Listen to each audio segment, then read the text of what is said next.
Conceive, believe, achieve.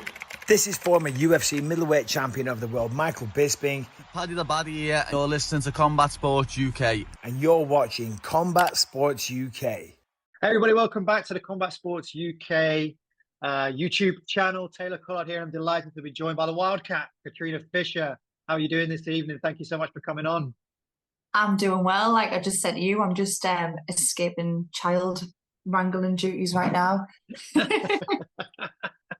So I remember kind of the give me a cup of tea with you instead. So there you go.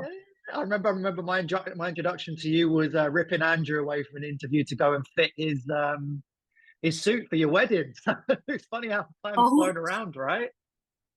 That has flown around. That feels like a distant memory. And it was only like not that long ago, really. So yeah, massive. And obviously 2023 was a massive year for you as well, both in your personal life, MMA. 2024, we're already looking at our next fight here, March 2nd, Flyweight title, Golden Ticket Fight Promotions 25 with Molly Cooper. How are we feeling? Kind of, what are we now? Just, I'm all lost in my dates. I'm going to say 2 weeks out almost. Less than 2 weeks, but yeah, about 2 weeks out. Yeah, I'm feeling confident now. I think like I've got my last hard spars tomorrow. And all the hard work's done now. I've done everything I can do. I've grafted my arse off. I've learned all the techniques that I need to learn. And now it's just about letting my body do what it wants to do when I'm in there. So just enjoying this process, getting skinny, getting fat again. enjoying that part. And let's touch first off on kind of your amateur career to date. You're 3-0 right now. Obviously, the next one coming up is kind of your biggest. I mean, every fight's your biggest fight to date, right? But the next one will be. How would you evaluate kind of your amateur career so far? It seems you've got better and grown with every fight. It's so strange, like, because you think you're good and then you watch your last fight and you're like, oh my God, it was awful. I think my first fight, I was just like so excited and happy to be there. And then like actually realized I was having a fight and didn't do anything that practice, but still managed to skim a win. My second fight against Megan, she was like she's obviously a bit more experienced in MMA and stuff like that, so it was nice to go up against her. And that was the first time I got a finish, so I was buzzing with that. And then my last fight was, I think, the first time I really started scratching on what I could do. Like the first time that what I'm doing in the gym's translating into what I'm doing in the fight. And I just want to stop people now. Like that's the plan from start to finish. I think I have a different style there. A lot of women out there. I'm doing something different to what they're doing, and my style is coming through now. And this kind of fight that's coming up next is like perfect for my style. So I'm really excited, really excited for this one. Yeah, it's great that you mentioned style there, because obviously as you've built up, you won your first finish was an armbar, and then the second one was the punches. And what I kind of noticed in what I could find of the fight footage was you hold a very, very tight kind of Muay Thai stance in the stand-up, and then when you get to the ground, it's obviously very aggressive as well. How would you describe your style? Obviously, being 3-0, it's not so far into your career. Are you always kind of evolving it? Where would you kind of say it is at the moment? Yeah, I'm just a wrestler, grappler, basically. It's just what I love doing. I love fighting against the cage. I love taking people down, and I love squishing them on the bottom and punching them. I just want to get my hands on them and break them. That's my plan. That's what I always do. I just naturally, I've always just gravitated to wrestling and grappling more. That's just what I like doing. And then my stand-up, I've just built on it as I've come, and I'm quite defensive with my stand-up, but I think my defense is really sound, so I don't get hit with anything stupid. And then I work my way in, take people down, and then just break them from the bottom down. That's what I try and do.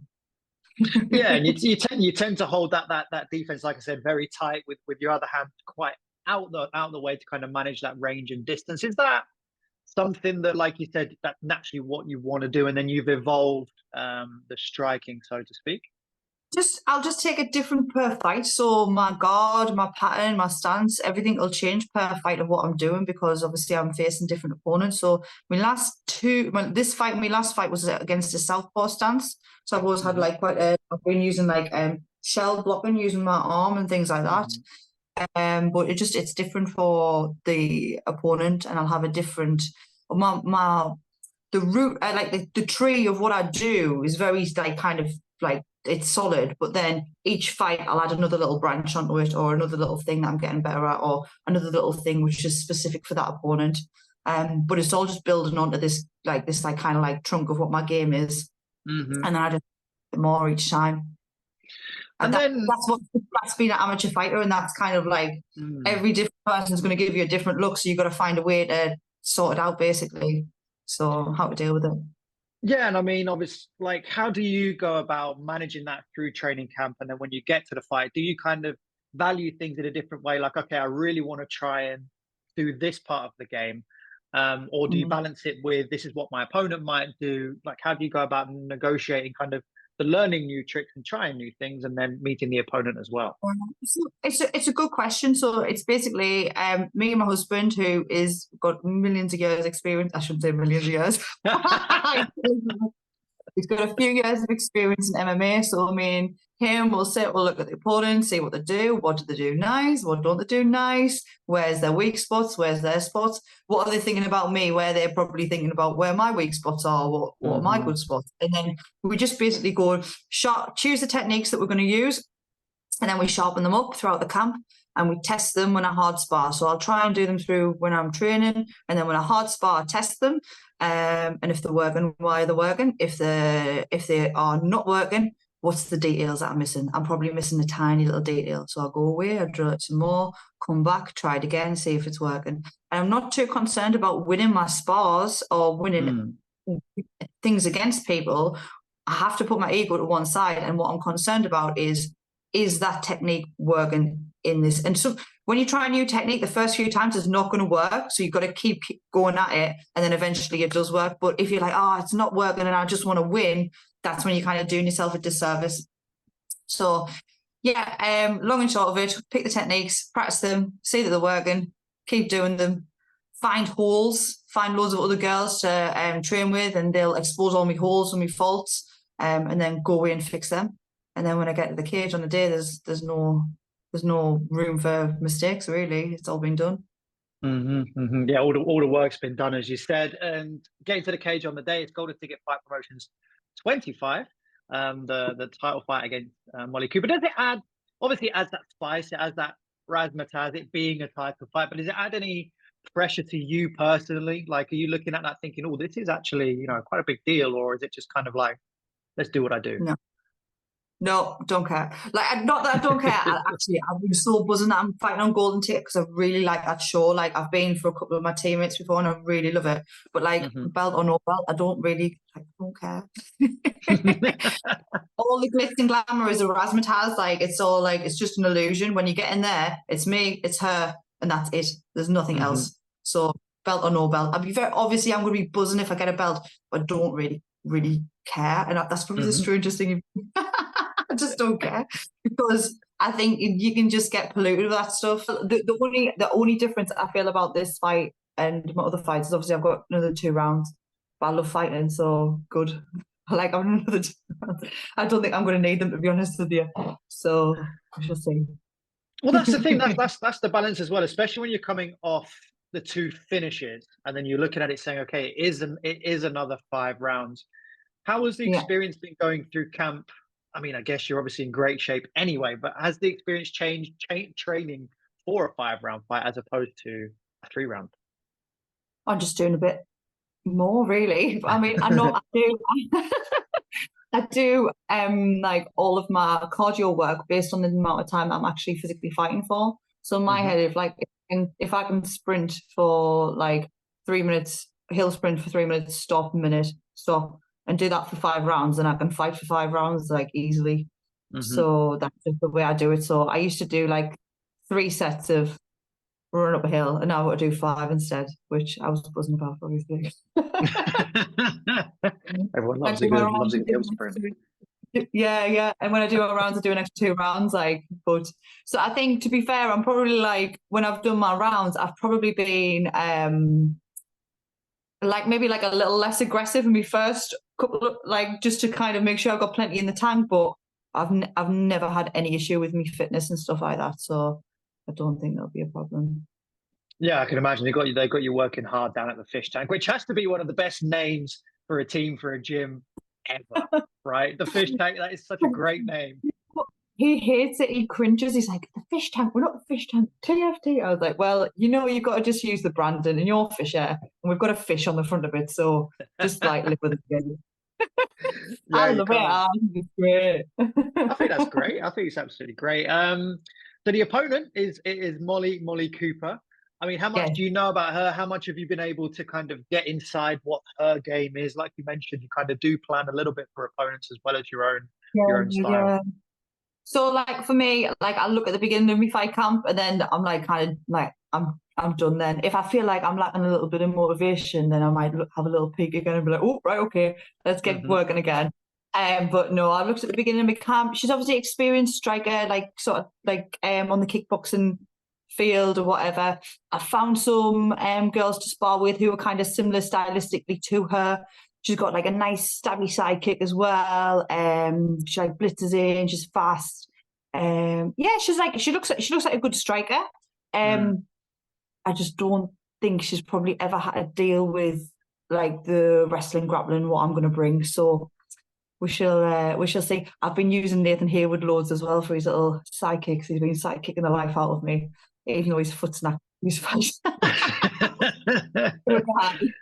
Well, there you go. I mean, you're not going to find too many better to imitate, a kind of striking style than Nathan Hayward, right? So you're in very good company there for sure. Yeah. So. And next on, I mean, I want to kind of touch a little bit on your kind of ambitions and plans for 2024. I can imagine you're definitely somebody who doesn't look too far past the fight you've got in front of you, but kind of in an ideal, perfect world, how would you like this year to pan out? What do you kind of see for yourself happening 2024? I mean, for me, I just want to compete as much as I can. Like it's getting to March, and it's like my first fight. Like I wanted to fight in February. That didn't pan out the way it happened. Okay, we move on. So I'm just competing as many grappling competitions as I can, signing up as many as I can, and like there's not a lot out there really. Or when I'm signing up, there's not many women in the brackets and stuff like that. So I'm just trying to compete as much as I can. But you're right, like as a fighter, when you've got a fight, you don't really look past that fight. So at the minute, right, and then when that's done, I'll think about what my next step is. But I'm just focusing on my amateur career. I obviously take it really seriously. I'm wanting to get as much experience as I can as an amateur so that I'm well prepared when I become a pro. There's nothing that I haven't seen before. So that's my Yeah, and is there kind of like at the moment, is there any kind of when you do kind of aim to turn pro, is there, I think Europe now is really starting to flourish with a lot of promotions coming up and especially bringing through female fighters as well, which must be fantastic for you to see that it's growing so much. Is there a promotion that you kind of look at and you just say, oh, you know what, I'd love to, once I get to pro rank, get there, or what kind of tickles your fancy, so to speak? Oh well, I've like obviously with my husband, I've been to a lot of different shows and I really love Octagon. I love the people there. I love the show. I love I just think they're great guys there. They look after their fighters as well. Try like meat, because you're just like a gladiator paid to fight, aren't you? So yeah. Really like that. And obviously like the dream would be UFC. Of course it is. It's for every fighter really. But again, I'm just looking too far ahead. I'm just getting all the experience I can now. And because Fisher would like, don't run before you can walk, and give me grief. So yeah, too true. I mean, it's good to have dreams and then you build those into aspirations and it all takes care of itself in time, right? Absolutely, yeah. But I like maintaining this balance of being like confident in myself, but also grounded and not delusional and things like that, because delusion ends up bad things happening, doesn't it? So you just got to keep getting yourself ready and not let your like head get taken away with all the lights and the glitz and the glam. Totally. And then just kind of last thing I want to touch on is kind of life outside of the cage. I mean, you're pretty busy. You're a mother, a husband, a wife, so busy. I'm a husband. That's where my long days coming in. And also a coach as well. You do your coaching and you work a lot in kind of the mindfulness space as well. So how do you balance everything? How does it all come together? How do you just find it in general? Lots of coffee. No. I'm only joking. I've just got to be super organised because I've got 2 young kids. I've got my daughter Thea, who's 2. I've got my stepkids, Maggie, 4, Nate, who's 13, Grace, who's almost 16 as well. So I've got a busy life. I've got a business to run. I've got all my coaching. I've got all my kids to teach. All my women who are now competing and stuff. I've got all that going. But like, who could be more grateful for that? Like, I used to work in like corporate sales, driving up and down the country, chatting bollocks. and now I gotta wake up every day and make people's lives a little bit better. So like I don't care that I'm busy. I've got the best job in the world, and I get to do like the thing that I love most in the world, which is fighting. So. And I'm not going to moan ever about being busy because I could be stuck in office all day or doing something I hate. So, you know. Yeah, you absolutely could. And that's a wonderful note in which to finish up. I'd like to throw the final word to you for any sponsors, any shout outs, anything you kind of want to make note of before we wrap up. I always forget them and then I get wrong. I think I'd be a big shout out to my family and my husband, obviously my coach, because they always keep me right, and my team at TFT. I've had a lot of girls as well helping us spar and get us ready for this fight, and they're all amazing, and they all know who they are. And then also Hard Life is my clothing sponsor, and they always make me the nicest kit ever. So I love them. Bespoke as well every time. So nearly late every time as well. We have a panic. But we've always got there in the end. And who else is my sponsor? Ever After Beauty is my sponsor. She does me spray tans. Nice. Which is what you need when you're, absolutely. Wayne. And who else have I got a sponsor at the minute? Oh, and Living Well Kelly's doing my nutrition as well, which she's been amazing as well through all of this. So yeah, and all my girls at TFT, all the women I teach, they're amazing. And my little kid Reggie, because they want a shout out as well. Amazing. Well, that is Wildcat Katrina Fisher, March 2nd, Golden Ticket Fight Promotion 25 and the Flyweight title against Molly Cooper. I believe you can get the pay-per-view on the Golden Ticket website. So if you just type that into your Google, you'll find it there on the website. Obviously, if you do want to reach out to Katrina, I wish her good luck. You'll see the Instagram posted just below here. For everyone at Combat Sports UK, wish you the best of luck. We'll be watching. Thank you so much for your time this evening. Oh, thank you. It's been lovely chatting to you, and I'm just so glad I escaped the bedtime run for this. Well, I'm just going to pretend it's going on a bit longer, to be honest with you. Yeah. We've done you a favor. Cheers, Katrina. See you later. Bye.